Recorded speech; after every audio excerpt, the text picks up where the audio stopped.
Welcome back, everyone. It's still AM today on this channel. And well, each time someone retires from active civil service, people say he's going to just rest and then that's the end of contribution to societal development. But no, we will be looking at what the continuous contributions of the elderly to the development of society. Joining us today is a man who has towered in many spheres of broadcast media management. He was Director General, Osrc. He was Managing Director. He was General Manager at various times at the NTA Ibadan, NTA Port Harcourt, and NTA Lagos. He is indeed a man who has paid his dues in the broadcast media management, and of course, he keeps mentoring us in the broadcast industry. Please welcome with me, Mr. Adiayeni. Thank you so much for joining us this morning. Thank you very much. It's nice to meet you. I know you are here today not as former GM, former DG, but as co-chair of the consultative forum on the Committee on Aging in Ondo State. Yes, correct. It's good to have you join us. Thank you. Though I was managing director, not director general. Oh, managing director, actually. Thank you so much. Okay. So let's start with what's been the preoccupation in your mind as a person when it comes to issue of the importance of the elderly in terms of offering pieces of advice to the younger generation in getting society on the platform of development. Yeah, the point is that a lot of our people think that once you have retired, you are no longer needed. In fact, your advice may not even be taken. That is why the National Senior Citizens Center was established under the Act 17 to ensure that the elderly people still have relevance. There are intergenerational things that we can do. Okay. There are things that you can use your brain to do, your hands. You can work from home as an elderly person.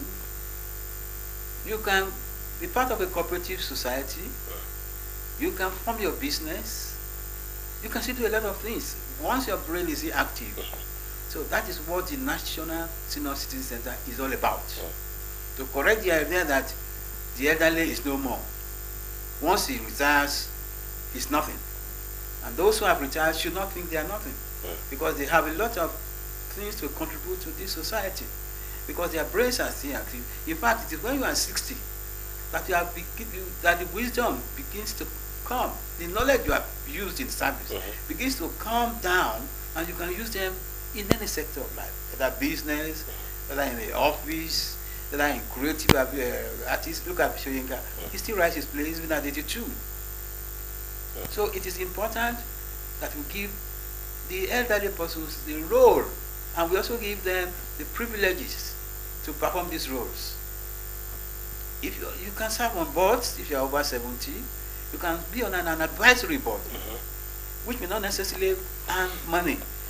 And that's why we are volunteers in this group, where we don't earn any money, but we make sure that those the poorest of the poor, the vulnerable, that's who people we are fighting for, so that they can also share in the benefit that government throws around. That's why you have palliatives and so on. Also the pension. We also talk about those things to ensure that government gives those leaders due respect and regard. I mean, you don't want to be earning maybe 500,000 a month while you are established, and when you retire, it's already 50,000 naira. That reduces you to. So we are appealing to government to ensure that our elderly people are taken care of properly in many respects. Now, Mr. Adiayeni, beyond the issue of setting up senior citizen center, is it really worth it when you look at the act set it up, but then the acts of those in government doesn't really justify the setup of the center? It does justify, because I have always said so. We talk about the youth very well, which is okay. But even those in government are above 60. So why should they not take care of their colleagues? You know, who have a lot to contribute to governance. While you are in government, you are saying you are taking care of 90s. Your colleagues are 60 and 70. You are yourself, you are 70. And you are in government. You must, first of all, take care of the youth, no doubt. Then take care of the elderly. There are programs churned out. Mm. The NNCC is trying to start a program where those who are retired can apply to various places, and people are waiting to collect them, to bring them in, Smedan and so on, where they can work. You see, it is actually when you have retired, you have more time, more energy. So now look at things properly. Use your experience, your knowledge, your wisdom to attack issues. But when you are young, you just tackle the problem. Oh, tomorrow we must do this. But in your spare time, as an elderly person, you have so much time. You wake up when you want, you sleep when you want, then you read what you want. So it is not a dead end. If you are a retired person, you must wake up to your duties and ensure that you serve your neighbors in your immediate community.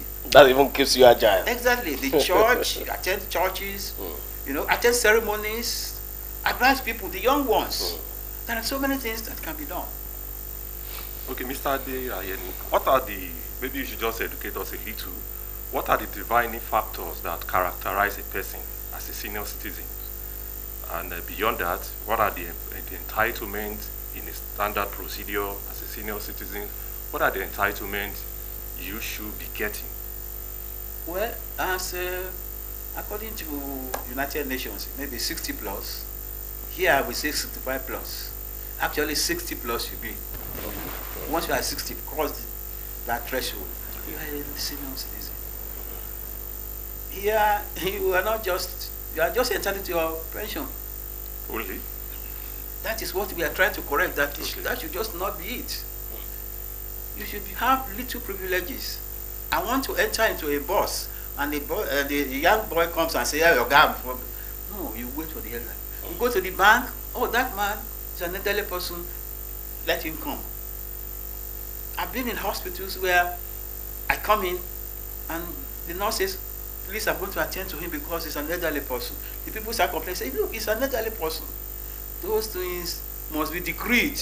But if you permit me, sir, yes. I like to cut into your flow there. Yes. Is it even a question of demand or a question of societal values that should be inculcated into everyone right from the young age, so that we know that respect for the elders is not a matter of legislation, but a matter of behavioral pattern? Yes, you're right. But there are so many cultures, so many different traditions in Nigeria. There are people who don't even respect elders in their own culture. They sit down and even shake your hands. In certain parts of this country, you don't put your hands for handshake. Except the elder offers. So it has to be legislated. It has to be put into law so that respect for the elderly is mandatory. In many places, you even have buses for elderly people, taking them to work, taking them around, create recreation centers for them. Let them spend their time usefully. Let them go into cooperative societies. Those are the things that the value that we are trying to bring down to the people. Let them work. Let them get entertained. Let them be open. Don't sleep in your house and say, "Oh, I'm retired." So you just help. Take more air. Use your legs often. Lifestyle. Take good food. Okay, I want us to now speak on the issue of moral decadence. There is a saying in Yoruba that back in Waloja, Koriomo Tutunwo, we suggest that the elders, they have that profound responsibility. Wait, you've taken us to Yoruba, so you say Toto, we know you are Agbalagba. Oh, sorry. I'm sorry about that, sir. So, the elders, they have that profound responsibility of shaping the society and making the world a better place. Now, what are your center now? What are you doing to ensure that this moral decadence that is eating the fabric of our society is seriously addressed? What are you doing to that effect? Well, seriously, I must tell you, the elderly people have been taking care of themselves first. They're struggling to live. Okay.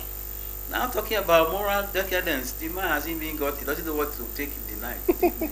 So how does he talk about moral decadence? But they can do it from their homes, in their little ways, in their communities. Whatever they do in such programs that we can preach that. You can write. You can engage social media. Okay? You can create a platform as an elderly person to tell people how to behave, when to behave.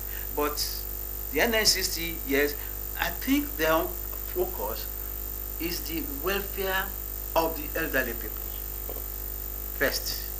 When the elderly people are taken care of, well, we might be talking about moral decadence. But anywhere you go, you preach to them to do. So it's not a way where they will now say, okay, it's a classroom where we are now going to talk to you about the culture. Well, you can also do that. You can come onto television and have a program for the elderly where they can share their wisdom. Whether it's an interview or a debate or a symposium, that's another way. So like I said, literally, in a literary way, you can also preach. But again, you can go to your church, you can go to your village, you can go to your immediate community and preach to people. For instance, when you don't have, transformer has a problem and people refuse to pay money. Then they say, no, let's take the elderly person. They will respect it. Yes. Once they see the elderly person, this man is out to collect money to repair transformer, take your money. So it's part of it. So it's a day-to-day affair, and I pray that we will sustain it. Now, Consultative Forum on Aging, what exactly brought about that creation? Well, the idea was that in 2022, one professor, Shola Adu, contacted me. He was a consultant in NSCC. It's now 80 plus. And I said, I want you to start this, coordinate this in Akure, no state for me. And I said, look, I don't have time because I'm doing something for the children. I'm in charge of the schools debate program. I'm the director of programs in an outfit. But he said, no, continue, try. And that's how we started. And we were invited to Abuja. And Abuja now set up consultative committees, steering committees of consultative committees of forum. And 8 in each state. You have a co-chair 1, you have a co-chair 2, you have 2 vice chairmen with various themes under them. So the idea is that they will now go in and preach, go into FDAs and talk to them about the organization, the presence. And then we want to domesticate. There's an act of Act 17, which is a federal government act. We want each state to domesticate it. The Commissioner for Justice is cooperating with us. The Commissioner for Women Affairs is cooperating with us. The Commissioner for Culture, the Commissioner for Health, most of them. So we have passed in that paper to government to make sure that they domesticate this. It has to go to the House of Assembly. The House of Assembly will pass a bill. Then, when that is done, we try to do a center for the elderly people, where they can recreate, where they can watch films, where they can read and write. A conference hall, a big place. That's a prototype. Are you by this saying that the Ondo State government is cooperating with you on this matter? Very, How cooperative is it? Very cooperative. At least in the last 1 year now. We've been getting series of help and support. Critical support from them. So the idea is, if the state government gives us a land, then NNCC will build the prototype in every state. Pardon me, in the last 1 year, yes. that goes to say it's the AIDA to administration. If the AIDA to administration is done and it's gone, I'll assure you that these cooperation will still continue.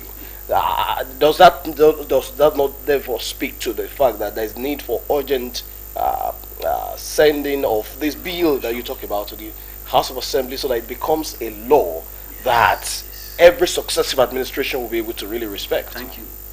We praise the Ayida Tiwa administration for coming on board to help us through especially the Commissioner for Women Affairs. The Commissioner for Justice and Attorney General is also in support of us. And we have given him our own advice on what to do, our own request. It's already on the table. And once this goes to the House of Assembly, I'm sure, like you said, it will be a continuity project. It will be sustained. So we want to tag this administration. Like I said, the last 1 year. We were only 2 years old. We started 2022, 2023, 2024. But we started getting good support in the last 12 months. What about international communities? Do you get support from them too? Yes, but maybe the national sector. We are not allowed to go over them and start seeking for foreign support. It will be tidy. Template for now does not allow us, but we might suggest it. If we have a forum where somebody abroad wants to come in to help, we will pass that proposal to the headquarters. Headquarters will now approve. Then we want to now implement the project. We have people abroad who are also on our platform, who are contributing and seeing what is happening. I'm bringing my friends from the US and so on, who are there on the platform. And we're asking more people to come in. We have a chief patron, Dr. Bodolajimoke. He has been very supportive. He has actually sustained until the last 2 years. Even what we're doing today is a major sponsor. So what's the detail of what you're doing today? Let us into it, even if you are not part of the elderly, and you are children of the elderly. Yeah, what you want to do is October 5 has been designated by the federal government as the Elders' Day, Older Persons' Day. But it actually should be in October 1. But the federal government says no, we don't want a clash. Move it to October 5. So this year, October 5 fell on a Sunday. Independence Day is October 1. Yes. Okay. So we said, okay, October 5 it's a Sunday, let's move it to Monday. That's why we're doing it today. Okay. And there we're going to have a guest speaker who's going to talk health. He's a physician who did a lot of gerontology studies. And then we're going to have a cultural dance for them to relax. And then we're going to honor 2 people. One of them is 98 years old. 98. The other one is 91. Wow. They have been on this business of pushing. And today is a honor that we want to bestow on them, to recognize them, to bring them to the world to say, these are exemplary people that you must follow. They have a legacy. So it is during that program we will reveal the name. I don't want to unveil the name now. After the name, we will not go out to stations, radio stations and TV stations, to see why we're giving them the award. It's the first award by any state steering committee of the NNCC. We are the first to do that. We have even they have given loans, grants to crafts people in this state. One from South, Kano building, one from the North, weaving, and so on, and so on. You know, and a lot is coming up. So today is the high punch. First award for the elderly people. We want to gain from that. We want to appreciate their experiences. We want to appreciate their knowledge. We want to appreciate what they have done for their colleagues. They have not been selfish. They're not rich, but they are reaching out. They are organizing. They are not rich, but they are reaching out. Yes. The elderly people who are formed what we call Elderly People's Association of Nigeria. And they are there helping people. They have them in, and these are our partners because they are present in every local government. So if we're going to the grassroots, we don't just want to be to an accurate person situation. And the state government has a big plan, but I am not here to reveal that for the elders. So in a way of call to action now, I want you to address the youth because the old age is a blessing and it comes with this natural intelligence, the wisdom of the old. You know, a way to addressing the youth now on the need to harness the wisdom of the elders in navigating their ways in life. You may want to do that. Well, they should read books which have been written by elderly people. You get wisdom from books, stories. You get even wisdom from television programs where elderly people talk about governance, they talk about culture, they talk about the moral decadence, moral values. So those are the ways I see that the elderly people can influence the younger ones. Again, like I say, go to your communities, go to your neighbors, that will help. Even when you are in a bank, you can correct them. As an elderly person, somebody wants to jump the queue, say, no, you don't do that. You'll be bold enough to do that. And you'll be listening to it. You do that all the time. You don't have to be shy to say, oh, I'm an elderly person. Will they listen to you? They will listen to you if you make your point forcefully. Now let's deal with something because it will be a great injustice if you're here and then we do not also swerve a bit to look into your area of concentration over the very many years. Let me first wish you the best of engagement today as you hold your consultative forum. I call it a meeting, but I know it's a celebration, a ceremony of sorts. Now, broadcasting is something that's very important in societal development. I'm sure that over the years you have been dealing with managing and administering broadcast outfits. Would you say there are improvements so far? In broadcasting generally, well, why not? There has to be. You have many more stations now. So you have more stations to tune to and watch. So everybody is competing with each other. So the standards must. There are new equipments coming in, which makes your picture. They make your picture very, very sharp. The audio very clean. Those are the improvements that one can see. All right. The only drawback. Okay. And I think we should do something about it. Is the pronunciation of names. I don't know what can be done, but something should be done to ensure that our announcers, when they murder some names, I just put off the station because there are other stations I can listen to. It aches the ears when you hear such terrible pronunciations. As if they just came in and never even checked. You can check. You can check the names. When in doubt, you find out. Those state names are not mispronounced, like in some stations. And it's a big shame. All right. This proliferation of radio stations and television stations, are they blessings or not? That will be after this break. I know you really want to answer that, but that will be after this very short break, everyone. We'll be right back. Dear Nigerians, today we join the world in celebrating the 2025 International Day of Older Persons. This year's theme, Older Persons Driving Local and Global Action. Our aspirations, our well-being, our rights reminds us that older persons are not just part of our past, they are leaders in our present and future.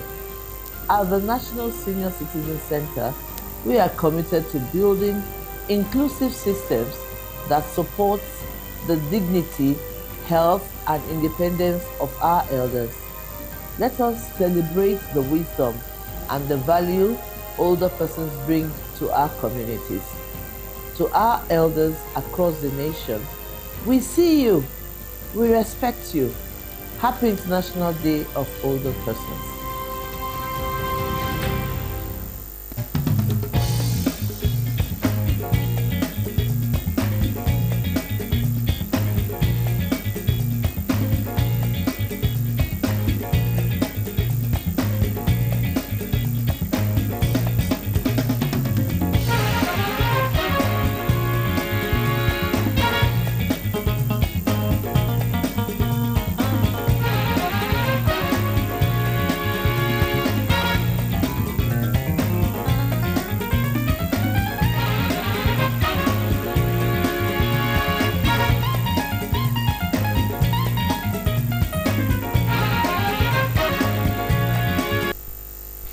You're welcome back. Of course, it was a break, but not really a break here because we were still talking about issues having to do with the subject matter. And when you have your grandfather, you want to benefit more from him before he goes. Thank you so much for still being here. Thank you. I'm tempted to say party anybody. Sure, no problem. Okay, I'm comfortable with you're that. comfortable with that. I think I'll prefer that too.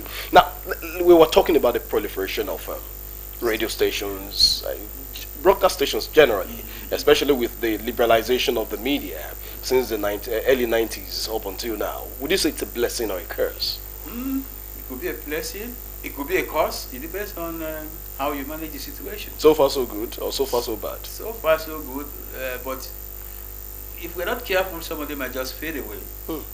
If they cannot face the rigors of competition on radio with the people now go looking for adverts in the same market to pay such salaries. That's not okay. It's it's not good for the staff. It's giving some jobs for people, yes, but in the long run, they must have to manage properly what they have, so that they don't go fade up like the newspapers. You will find that the social media has taken over, even from television, radio. You know, everybody, even me, I watch the news, but I'm already on my phone, because BBC is on my phone, NTA is on my phone, OSRC, everybody is there. So you don't have to concentrate on one station. The cable is also a problem to us. The cable station is a problem, because there they show films, they show Yoruba drama, and people just sit down and watch. But if they want to listen to what government is doing or is about to do, it is your station that they must watch. They will tell you they don't watch your station, but they do. They do, because at critical times they want to know. You see, again, it's not even in, well, the now rating is important. It's not even in number, the population that watches your station. What about the quality of people watching your station? That's very important. The decision makers are watching you, and whatever you bring in there, you are bold enough to say, they will take it seriously. So that's one thing. It's good for us to have many stations. Job for the boys, training is an exposure. Alternative views are there to propagate. So no dictatorship can also succeed in a place where you have a variety of news information outlets. It's very important for us. But I pray that we can sustain the system. You know, let it be small. You cannot transmit 12 hours, 13 hours. If it is 4-5 hours, stay on your 4-5 hours and do it properly. Don't say we're here, we're longer. Well, if you're a music station and you want to play music, all right, no problem. But some use diesel, some use solar, this and so on. So the energy too is also a problem for us. Energy problem. Well, lastly from me now, as an administrator of the broadcaster media for very many years, what do you think is one key thing that every administrator in the broadcasting industry must not lose sight of? Well, you must not lose sight of your staff. The key elements. A few weeks ago, I met people who have worked here, and I was shocked the way they warmed up to me. I thought I was very strict, very harsh. And they said, no, you were not strict, but you were firm, and you taught us a lot of things, and we were able to do. I think you have to flow with your staff. That's because they are the handlers of your critical equipment, your expensive equipment. When the generator goes off, somebody has to run in there. If a visitor comes in, the reception is not be pleasant. You must train them. See, you are well dressed. You are representing your station very well. If you come into a station and the place will look tattered, I'll just go back. I won't bring my advert to that station. So your station, take care of your staff, then take care of your equipment.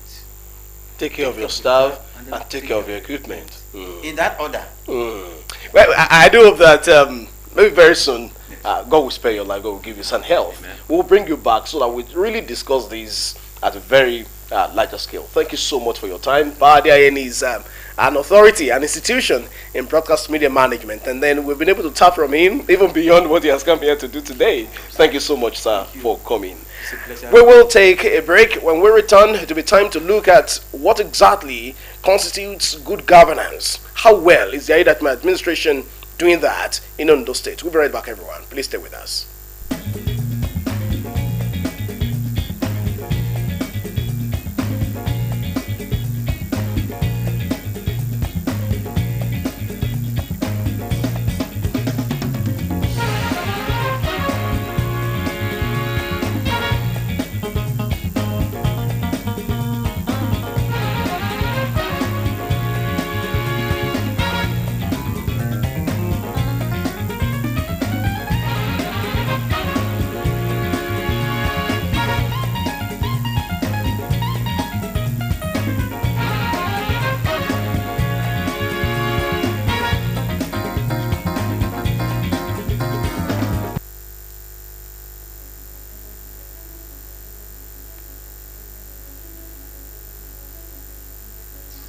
She was called the Lioness of Lisabi, a name that roared through the halls of colonial power and echoed in the hearts of women across Africa.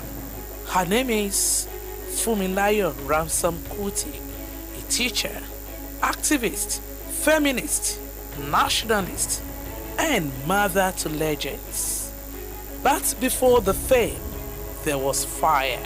Born on October 25, 1900 in Abeokuta, present-day Ogun State, Nigeria. Fumilayo was born Frances Abigail Olufumilayo Thomas. She came from a family that valued education, and in 1914, she became the first female student at Abeokuta Grammar School. Determined and brilliant, she later traveled to England for further studies, a rare feat for a Nigerian woman at that time. There, she trained as a teacher, absorbing ideas of equality and freedom that would shape her life's mission. On returning to Nigeria in the 1920s, she married Reverend Israel Ransom Kuti, a clergyman and educator. Together, they worked to uplift their community through education. But Fumilayo was not content with just teaching.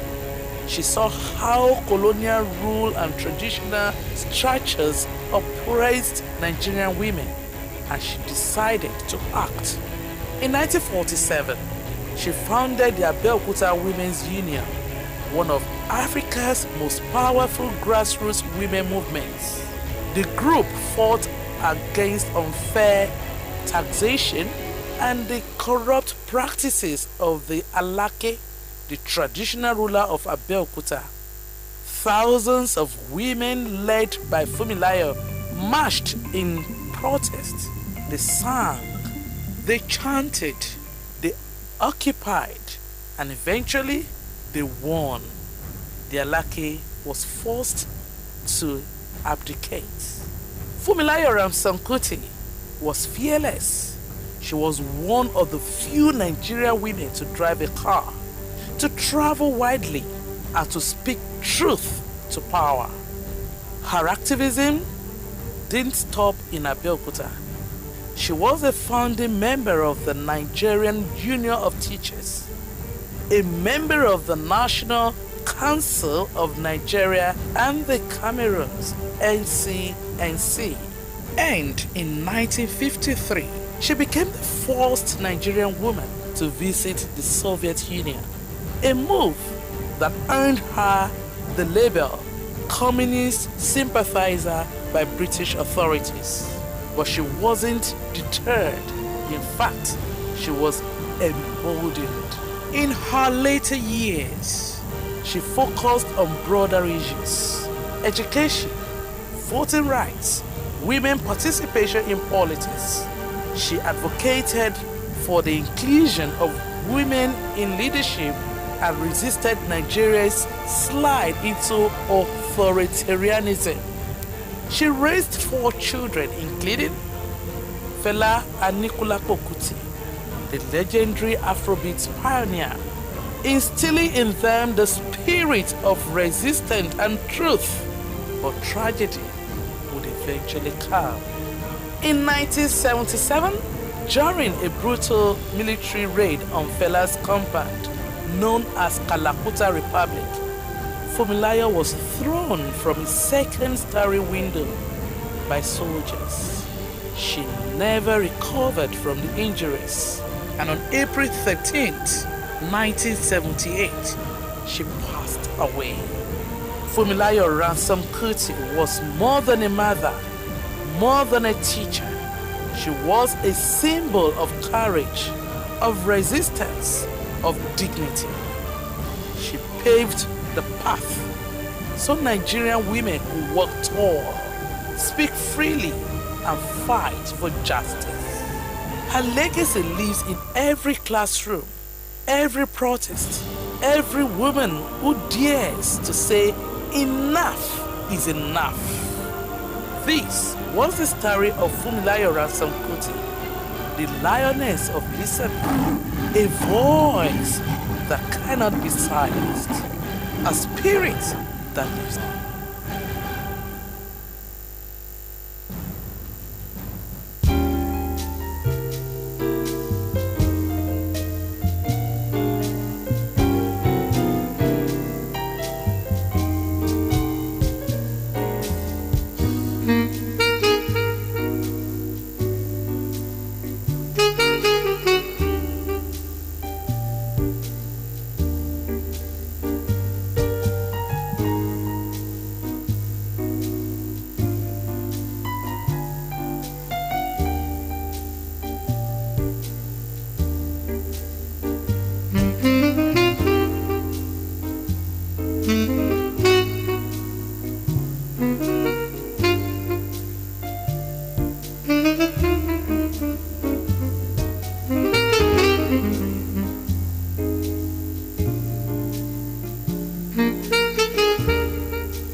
Welcome back, everyone. It's still AM today on this channel, and of course, we've had a conversation on the Day of the Elderly. Of course, Padi Ayeni did say it was supposed to be on the 1st of October, but for certain reasons shifted to the 5th of October, so that there's not a clash between Independence anniversary and the Day of the Elderly. Now let's shift to the multi-pronged approach of the Aida administration to good governance. We've been joined by the Honorable Commissioner for Women Affairs and Social Development, Dr. Sheon Bosedi Osamaye. Thank you so much for joining us on AM today. Thank you. It's always a pleasure to be here.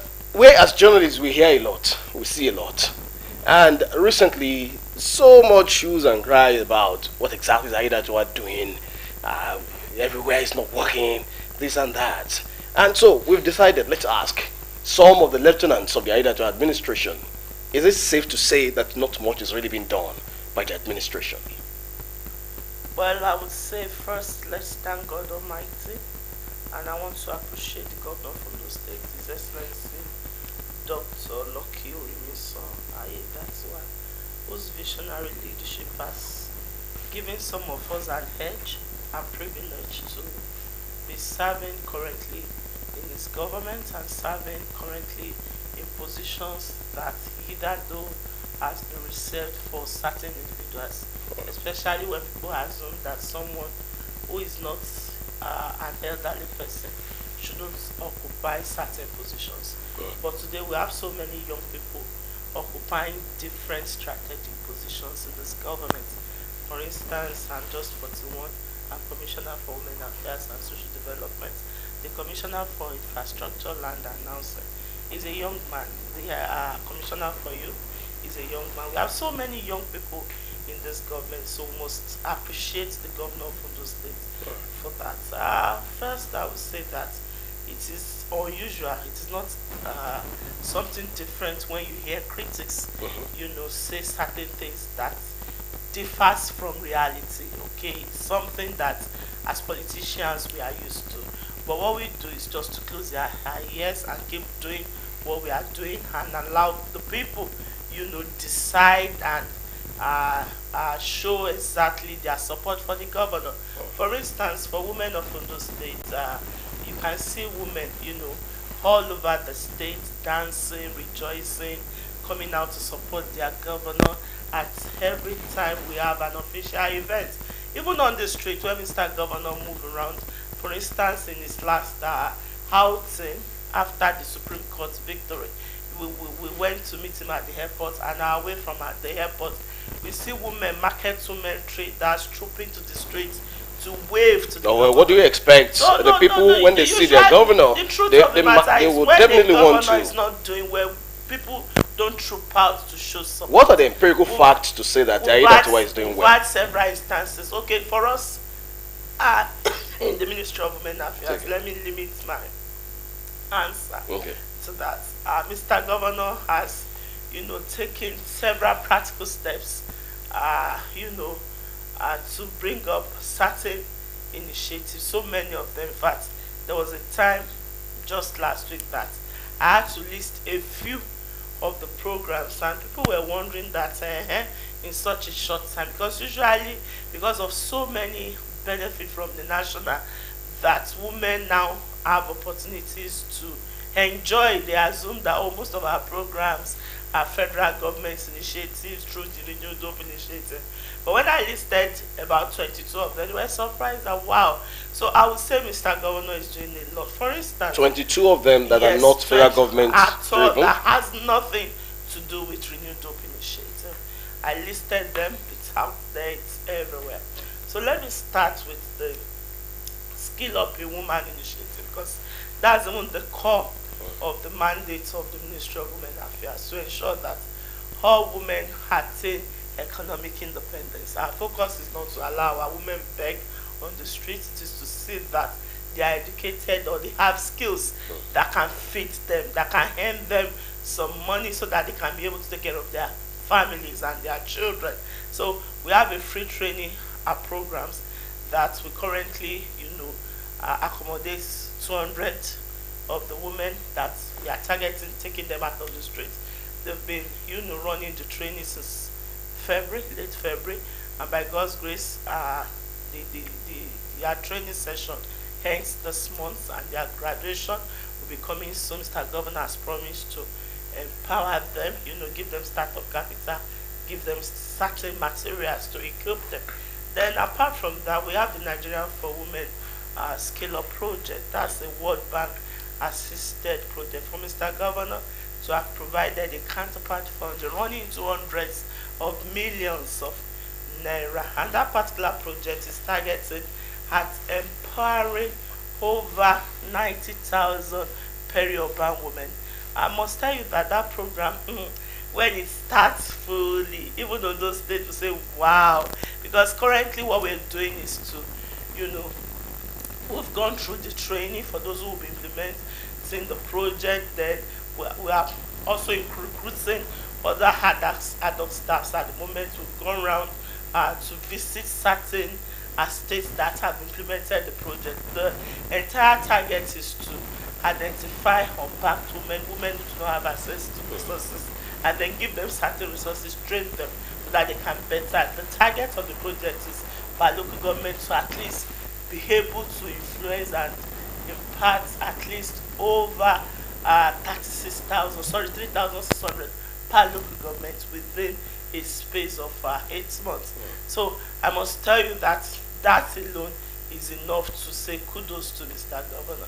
Then apart from this, we've also tried to do what we call empowerment, training and empowerment of 400 widows with a cash sum of 50,000 naira. What we did was not just to invite them and give them the money. We also trained them in certain skills that we know that with 50,000 it's like a start on. They can start with it, and then the essence of doing all of that is because we know that most times with Is those, this training also a state government program? yes, all or of these a things counterpart no, funded it's program? purely a state government project. All these projects I'm mentioning are government sponsored initiatives and projects. That's nothing to do with anyone, not international partners, not The federal government. Federal government, yes. Okay. Then apart from this, we've also tried to do a medical outreach where we provided health insurance and also medical care for vulnerable individuals, especially the elderly. We realized that most of them do not have their children close by, and most of them have different health challenges. In fact, the target was to at least 1,000 elders per local government, and we started going to a local government. Our next movement will be another local government. Then apart from this, we've also reached out on gender matters to say, through the Sensitize the Boy initiative, that is moving around secondary school, speaking to our boys, teaching them on how to manage their emotions, how to manage their anger, so that we can have a balanced society. Apart from this, also we've tried also to, resuscitate the moribund Ondo State Children Parliament. What we're doing through that is to ensure that our children also have a voice in governance, because we realize that most of the time we are building a better Ondo State for the children. So those children must have a platform to be able to speak and contribute their quota to the development of the state. So what we did was to resuscitate it. Before this government came into place, over the years, the Children Parliament has been neglected. And by God's grace, next week or so, there's a radio program dedicated strictly for these children, so that they can also, through that platform, speak to us. And it is to commemorate the International Day of the Girl Child. Apart from also this too, we've tried as much as possible to reduce violence against persons, especially domestic violence, by ensuring the immediate intervention in domestic violence cases, and also prosecution of offenders, because most offenders are not punished adequately, they assume it is right to continue to violate their wives, violate girls around them. But usually what we do now is to ensure that once they are caught, we take them to court, we deal with them, and that as much as reduced our violence in our homes. Because now the news out there is you better be careful. Once you are caught, the Ministry of Women Affairs will not be lenient with you. So that has also reduced. Then we try as much Honorable as Commissioner, thank you for Okay, giving you want us me the to? overview of If you are left like that, interestingly, she's a social interventionist, and that explains why she's the Honorable Commissioner for Social Development. of course, We really of appreciate course. that. And now, beyond that, the criticism is spreading, and I want us to know, because the quality or the outcome of any government is determined by the feedback we're getting from the people. So is there any standardized feedback mechanism designed to actually involve people in a manner of citizen participation and getting involved in policy formation? Anything, do you have a feedback mechanism that is actively working? Yes, we do. In the Ministry of Women Affairs, we are open, we are transparent. We usually have so many desk officers, that is related to certain strategic demographics. Okay. So through our desk officers, it's easier to have access to unbiased information. That is, we have access to people coming us to tell us that, okay, these are areas of challenges, these are things that we need to do in the immediate.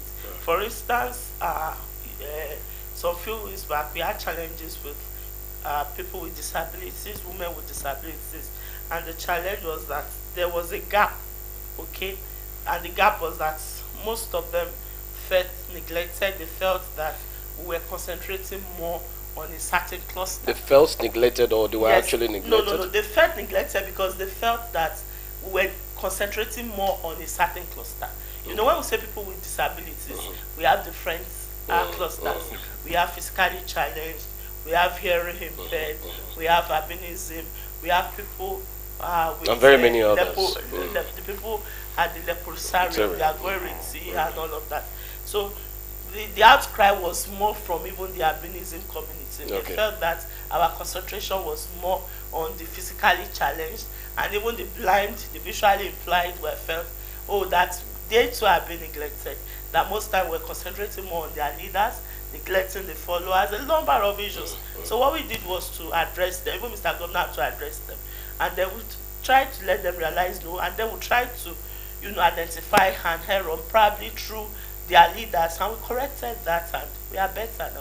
And what we did was to immediately assign a desk officer for them, so that once you need to see us, you need to bring something to our attention, you don't have to wait for your leaders, you go through the desk officer, so that way the channel of communication gets easier, and then it helps us as government to quickly intervene to these people. So that's exactly what we do. We are open, we are transparent, we listen, and then we make informed decisions. Is this administration actually working on a work plan or just responding to agitations as they come?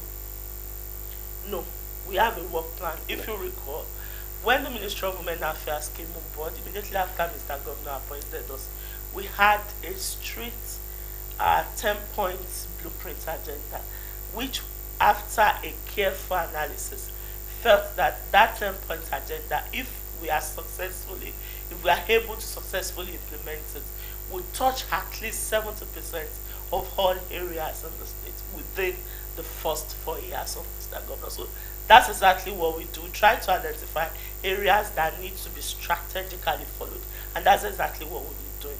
Like by God's grace, tomorrow we'll be having a program in the Ministry of Women Affairs that tries to, it's a training actually on agriculture, urban agriculture, to train women, and it's free. It's an open event, everyone can come in, where they can be trained on smart farming, bag farming at no cost. And immediately after the training, we are prepared to at least give them something on how to start, especially seedlings, bags, and all of that.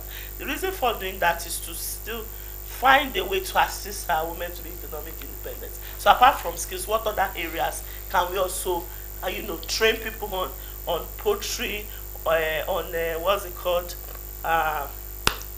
crop production, and so many other areas. Then apart from this, we are also planning towards the International Day of the Girl Child later in the week to also move to schools and try to distribute certain items. So the essence of doing all of this is to identify that there are, when it comes to women matters, when it comes to gender issues, there are different demographics. What these individuals needs differs. So how do we strategically, fulfill their desires as a people? What a pregnant woman needs differs entirely from even what health workers who are women needs, and what other women, professional women, needs different from what our girls need. So what we're doing is not that we have a fit-it-all approach, it's a multiple approaches that addresses this individual needs. Well, just a moment. Your ministry is called Women Affairs and Social Development. A whole lot you have reeled off concerning women affairs and also some other areas. How well is your ministry living up to the other leg of its mandate, social development? Well, we're doing a lot. We are not yet there yet, but honestly, we're doing a lot. For instance, simultaneously, while trying to identify needs and, assist individuals, we also do a lot of human capital development through capacity buildings, through workshops, through trainings. For instance, since I became commissioner, or sorry, even before becoming the commissioner, while I was special advisor on women affairs, since I got to be privileged to lead the Ministry of Women Affairs, we've had like about 6 or 7 trainings, and these trainings are unique. For instance, the first one we had was for elected female officials, and stakeholders. And at that particular workshop, what we did was to teach them, to train them on understanding what the his agenda of Mr. Governor means, what it means to, to focus on inclusion. So we taught them as female vice chairman, as female appointee of governor, whether as special assistant, whether as commissioner, in your individual roles, serving as a government official, what exactly needs to be done so that you can be strategically positioned to assist Mr. Governor fulfill his mandate, his vision for the people in your corner. So that was what we did. Aside this, towards the National Children's Day, we also brought in all stakeholders in the education sector, and we trained them, on governance, especially that has to do with children, because most of these educators, in the children's sector, their agenda should be different naturally from someone who teaches in a university. So we tried to be, strategic in some of these trainings. Then apart from this, we also had capacity building, even for women farmers. We trained them, we tried to teach them on facilities that they need to have access to, because there are a lot of government opportunities flying around. Most of them are not aware. So we train them on how to apply, websites to go to, so that some of these opportunities, they can have easy access to it. So that most times they don't rely only on what is coming from state governments. How can they tap into some of these opportunities from both federal and international? So these are capacity buildings and trainings we've done. Even for children parliament, before we allowed them to do their election, which saw us having for the first time a female speaker, Boroye. Her name is Boroye. We had a 2-day training for them. We housed them, we trained them on responsibilities and duties of a child parliamentarian and what is expected of them. So all of those trainings are targeted at building their capacities and assisting them to fulfill. Honorable Commissioner, beyond your potentials. ministry now, let's look at the administration of Governor Lucky Orisanyetiwa generally.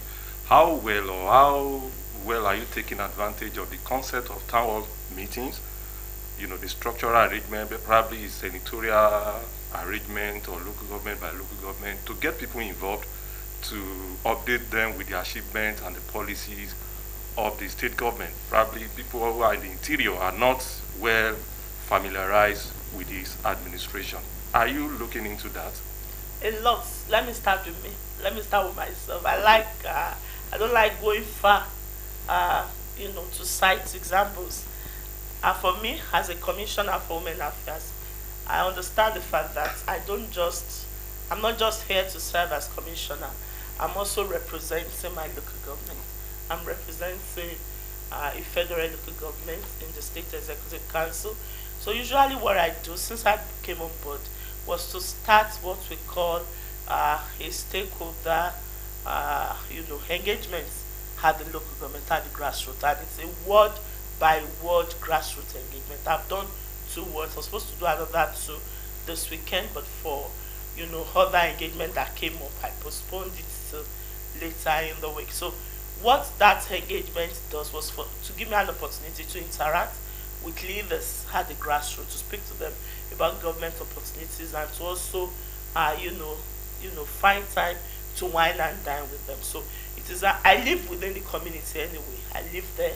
I wake up from there. I live in Ilaramoke. I move from Ilaramoke every morning. I was from Ilaramoke this morning. So it's easier for people to come in and say, okay, Osabaye is in there, I want to see her, and all of that. So for some of us, the grassroots engagement gives us opportunity to, take advantage of, interacting with our people at the grassroots. Because most times when you see our people, the truth of the matter is they just want clarification. They just want understanding of what government is doing. And it is not every time they have access to television. It is not every time they have access to radio. So, and most times even when they hear the radio, they watch the television, they still feel more comfortable hearing directly from their commissioner. All right, so that's the essence of Dr. Samai, before we let you go, you reeled off almost 20, if not more, achievements and all of those things. Well, I noticed that the last 2 or 3 are just approvers and then hair marking and all of that. That most times you find people say we don't just want to hair mark, we want to eye mark. That is, you just want to see it and not just to hear about it. Now, this one is talking about approval of transformation and overhauling of the ministry, drilling of boreholes, commencement of quadrangle placement, and skills training acquisition at correctional home. When will these come to It fruition? has started. It's a process. Okay. Okay, before transformation takes place, the procedural steps has to be taken. For instance, you cannot do an overhauling of an infrastructural project without first getting approval from the governor, without first passing through the people, without going to tender board, without even the contractors meeting up certain approvals before coming to site. So for us, once we had the approval, once we know it has gone through tenders, we are comfortable. We knew that it's just a matter of time. The commissioner himself, the commissioner for infrastructure in Jonlawe, was at our facility, so that gave us hope. Because in time past, that building has been there over 30 years, and no commissioner for us has visited. I tell people, when you have a governor that listens and is deliberate and is strategic in making steps, you know, because through actions, you know. So through having, all I did was to raise it as a school, appeal to the governor and say, Mr. Governor, the commissioner for works needs to visit our facility. And immediately Mr. Governor said, Commissioner, please go there. And he came the next day. Everybody was wondering. Today we have 3 different boreholes in the ministry.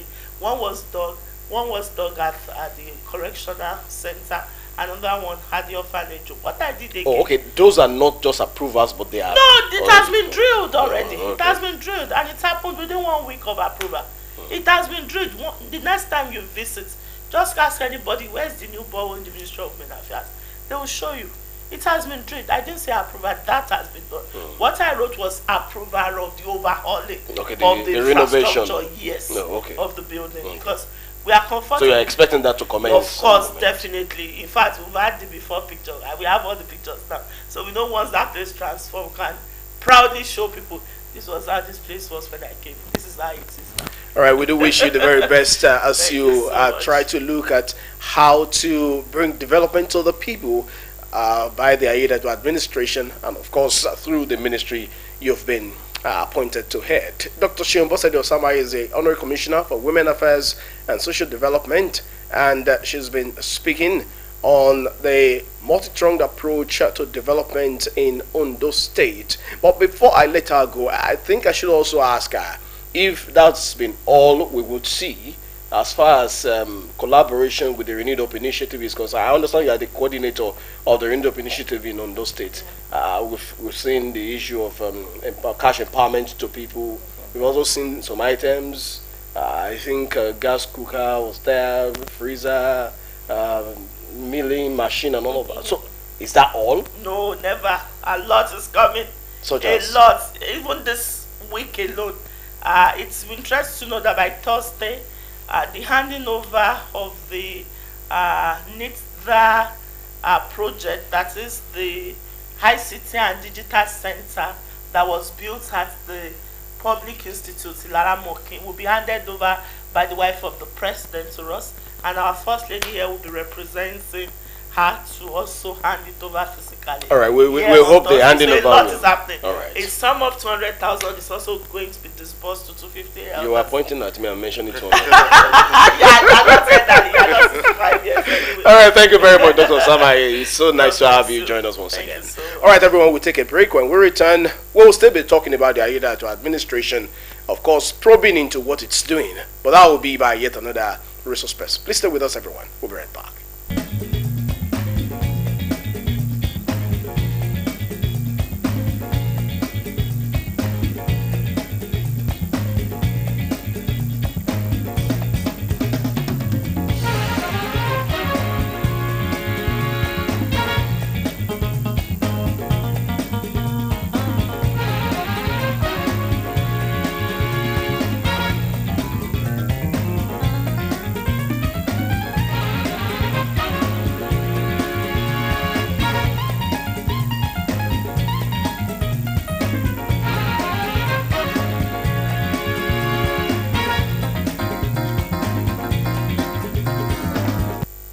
Chief Michael Adekunle Ajashin, born November 28, 1908, was a distinguished Nigerian educator, politician, and statesman renowned for his integrity, commitment to democracy, and transformative impact on education in Nigeria.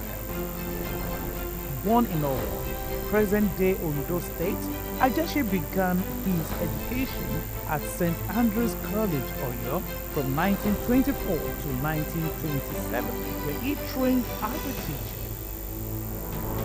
He furthered his studies at Fowler Bay College in Sierra Leone, earning a Bachelor of Arts degree in English, Modern History, and Economics in 1946.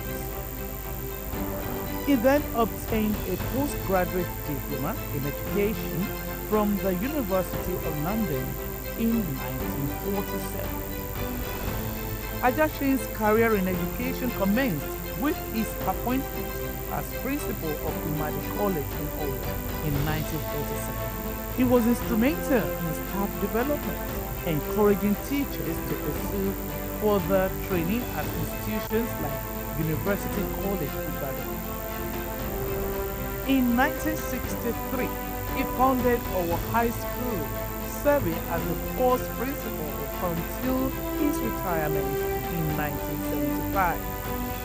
Ajashin's political journey began in the 1950s as a founding member and national vice president of the Action Group, advocating for policies such as free education, universal health care, and Nigeria's immediate independence.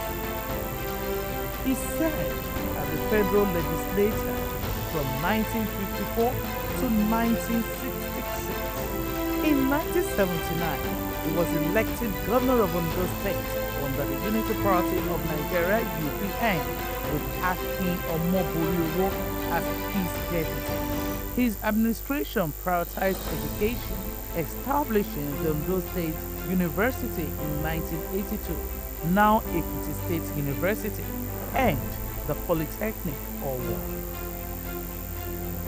In the 1983 elections, Ajashin was initially declared the loser amid allegations of electoral malpractice. However, the Supreme Court later reinstated him, affirming his victory. His tenure was cut short by the military coup on 31 December 1983. In 1939, Ajashin married Baba Funke Tenabe, a fellow educator. They had 4 children, including Olajumoke Anifowoshi, who later served as Attorney General and Commissioner for Justice in Ondo State. Ajashin's commitment to democracy was evident in the 1990s when he became a leading figure in the National Democratic Coalition, NADECO, advocating for the restoration of democracy and the recognition of MKO Abiola's electoral mandate. His activism led to his arrest in 1995 under General Sani Abacha's regime. In recognition of his contributions, Ondo State University was renamed Adekunle Ajashin University in 2000. His governance style, marked by simplicity and incorruptibility, remains a benchmark in Nigerian politics, as he once stated. And I quote, "I came into office in October 1979 with a set of my own rich native dresses and left office in December 1983 with the same set of dresses. No addition, no subtraction." His legacies continue to linger in memories, generation after generation.